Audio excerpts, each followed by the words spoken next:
Meet the real hero, the 1986 model, completely restored old Bullet 350. This is a generation motorcycle which come across many decades, and that itself defines the quality of these machines. You can always restore or customize according to your taste and wish whenever needed. Even though we have a lot of modern motorcycles with a lot of modern tech in front, but the older Enfields were still the ruler and remains a strong contender with a higher resale value. The intention is to rebuild this Castaigne motorcycle to resemble a very famous legendary G2 Bullet.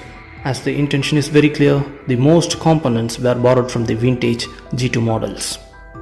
The fresh paint scheme gives a brand new look and gives a clear, bold visual statement.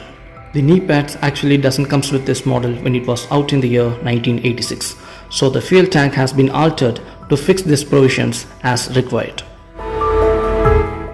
This 1986 is a bolted free model, and keeping the core aspects unchanged, both front and rear fenders were borrowed from the early vintage G2 iterations.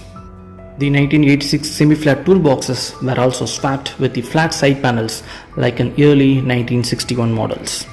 The G2 styled taillight section looks so beautiful, and the number plate on the front fender gives a proper typical vintage appearance to the motorcycle.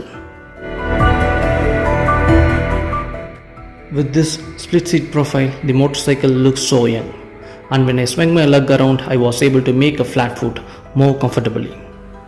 In spite of these drums at both the ends, if they would have gone for the half-width hubs, then this would have been looks more similar like a typical proper G2 Bullet in terms of appearance. The engine section was neatly buffed and looks like a mirror finish. After every restoration, initially the engine segment will always be very neat and glossy. But for a long-lasting shining, you should wipe it off the dirt and the dust particles immediately when you rest the motorcycle. The power source is from a 12-volt 9A battery. Meters on the levers were the latest. The restoration cost came around 1,47,000. These Castaigne machines are really a hit turner and an attention grabber wherever it enters. To enjoy the character in a purest form, literally you should have some patience to ride these machines. It's not really meant for speed, but riding leisurely with a pride. Undoubtedly, it will rule the road still for many decades if the emission norms permits.